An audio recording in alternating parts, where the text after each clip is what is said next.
अखाड़ा में खबरों का सिलसिला आगे बढ़ाते हैं। बात नेटफ्लिक्स की फिल्म घूसखोर पंडित की करते हैं। अब वो सिर्फ विवाद नहीं बल्कि पुलिस केस बन चुकी है।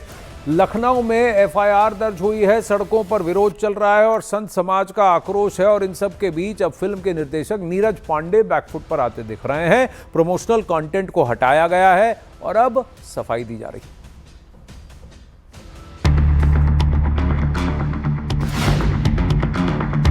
हम इस फिल्म को नहीं चलने देंगे, मतलब नहीं चलने देंगे। मनोरंजन के नाम पर जाति उन्माद को हवा देने वाले फिल्मकार अब बैकफुट पर हैं। जिस फिल्म को क्रिएटिव फ्रीडम का नाम दिया जा रहा था, वही अब सफाई और बयानबाजी के दौर में पहुंच चुकी। विरोध बढ़ा, सड़क पर आक्रोश दिखा और मामला एफआईआर तक पहुंचा, तो मेकर्स ने प्रमोशनल कंटेंट हटाने का फैसला लिया। आपको दिखाते हैं निर्देशक नीरज पांडे क्या लिखते हैं। ये फिल्म पूरी तरह से एक काल्पनिक पुलिस ड्रामा है और फिल्म में इस्तेमाल किया गया शब्द पंडित केवल एक काल्पनिक किरदार का बोलचाल में इस्तेमाल होने वाला नाम है, जिसका उद्देश्य किसी भी समुदाय को ठेस पहुंचाना नहीं है। फिल्म के शीर्षक से कुछ दर्शकों की भावनाएं आहत हुई हैं और फिल्म की टीम उन भावनाओं का सम्मान करती है।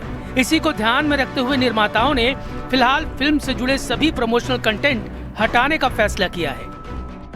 जो नाम है वो अपने आप में इतना ऑब्जेक्शनेबल था, तो कंटेंट का वेरिफिकेशन इसके रिलीज से पहले किया जाए। और इसलिए हमने इस मूवी का रिलीज का जो है उसको भी स्टे मांगा है कि इससे पहले आईबी मिनिस्ट्री को हमने पार्टी बनाया और ये मांग की है कि आईबी मिनिस्ट्री को डायरेक्शंस दी जाए कि वो पहले वेरीफाई करे कि जाति विशेष जहाँ पे जो पंडित जाति को जहाँ पे रखा गया है या पंडित लोगों को जो टारगेट किया गया है यहाँ पे, उनको लेकर कोई भी ऑब्जेक्शनेबल चीज इस पूरी मूवी के कंटेंट में नहीं है। इस बात को भी पहले अश्योर है। सवाल यही है, अगर मंशा साफ थी तो नाम और टीजर पर आपत्ति क्यों उठी? हकीकत यह है कि दबाव बढ़ते ही फिल्मकारों का रुख बदला और अब नुकसान कम करने की कोशिश साफ दिखाई दे रही है। लेकिन ये मामला यहीं थमने वाला नहीं है। सीएम योगी आदित्यनाथ के निर्देश पर लखनऊ के हजरतगंज थाने में एफआईआर दर्ज कराई जा चुकी है। बीएसपी सुप्रीमो मायावती ने भी इस फिल्म को लेकर अपनी तीखी टिप्पणी की है। उन्होंने कहा कि समूचे ब्राह्मण समाज में इस समय जबरदस्त रोष व्याप्त है। इसकी हमारी पार्टी भी कड़े शब्दों में निंदा करती है। इस जाति सूचक फिल्म पर केंद्र सरकार को तुरंत प्रतिबंध लगाना चाहिए, बीएसपी की ये मांग है। उधर उज्जैन में फिल्म के नाम को लेकर खुला विरोध शुरू हो गया है। अलग अलग संगठनों ने प्रदर्शन किया और फिल्म का टाइटल तुरंत बदलने की मांग रखी है। वहीं कई समूहों ने नेटफ्लिक्स के बायकॉट की अपील भी की है। विरोध करने वालों ने सेंसर बोर्ड से भी मामले पर संज्ञान लेकर कार्रवाई करने की मांग की है।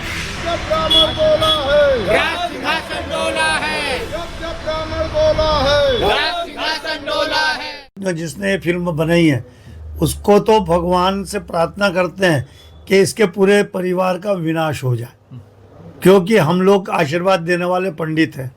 जब आशीर्वाद देके फलित कर देते हैं तो हम उसको शाप देके उसका पूरे वंश की और उसके परिवार की पूरी व्यवस्था भी समाप्त करने की ताकत मंत्र से रखते हैं। विरोध की आग लगातार जोर पकड़ रही है। महाकाल की नगरी उज्जैन का संत समाज इस मामले में खासा आक्रोशित है। भारतीय सनातन धर्म में इस प्रकार की विकृतियों को सामने लाने का यह घोर निंदनीय अपराध है। इसकी समस्त ब्राह्मण समाज और सनातन धर्म के अनुयायी लोग घोर निंदा करते हैं, विरोध करते हैं कि चारों शंकराचार्य, 5 वैष्णवाचार्य, 13 अखाड़ा परिषद और प्रमुख संत मिल करके एक सनातन आयोग बनाए, ताकि ये जो धर्म आधार की, जाति आधार की, पूजा पद्धति आधार की, जो बिना मतलब का मजाक बनाने का चेष्टा करने वाले जो लोग हैं, उनको हम दंडित भी कर सके। यही नहीं, बॉम्बे हाईकोर्ट के वकील आशीष राय ने केंद्रीय सूचना प्रसारण मंत्रालय में फिल्म के खिलाफ लिखित शिकायत दी है। आशीष राय ने मांग की है कि ओटीटी प्लेटफॉर्मों को लेकर नया कानून बनाया जाए, ताकि अलग अलग प्लेटफॉर्म्स पर आने वाली फिल्में, शो और वेब सीरीज पर भी कानून का सख्त कंट्रोल हो। राय का कहना है कि रेगुलेशन बढ़ेगा तो प्लेटफॉर्मों पर कंटेंट को लेकर डर और जवाबदेही दोनों बढ़ेगी। देखिए, मेरा इस पर बड़ा स्पष्ट मानना है कि आप सब्जेक्ट कोई रखिए, लेकिन उस सब्जेक्ट को किसी जाति से जोड़ने का अर्थ हो गया कि आप अपमानित कर रहे हैं किसी समाज को।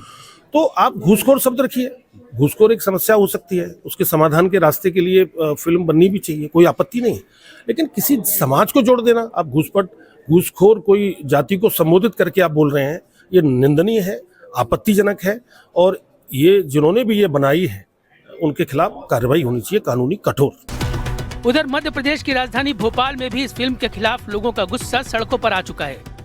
जो नेटफ्लिक्स पर एक ट्रेलर रिलीज हो रहा है, उसका शीर्षक है घूसखोर ब्राह्मण। उसका जो नायक है मनोज वाजपेयी, जो उसका निर्देशन करता है, डायरेक्टर है नीरज पांडे, और जो निर्देशिका है नेटफ्लिक्स की रुचिका, हम इन सब के खिलाफ FIR चाहते हैं। कुल मिलाकर साफ है कि घूसखोर पंडित अब एक फिल्म नहीं बल्कि बड़ा राजनीतिक और सामाजिक विवाद बन चुकी है। FIR, संत समाज का विरोध और कानूनी शिकायतों के बाद निर्देशक भले ही सफाई देने को मजबूर हुए हैं, लेकिन सवाल यही है कि फिक्शन और मनोरंजन के नाम पर किस हद तक समाज की संवेदनशील रेखाओं से खेलना जायज है, और क्या अभिव्यक्ति की आजादी की आड़ में जातीय भावनाओं को उकसाने की इजाजत दी जा सकती है। यही सवाल अब इस विवाद के केंद्र में है।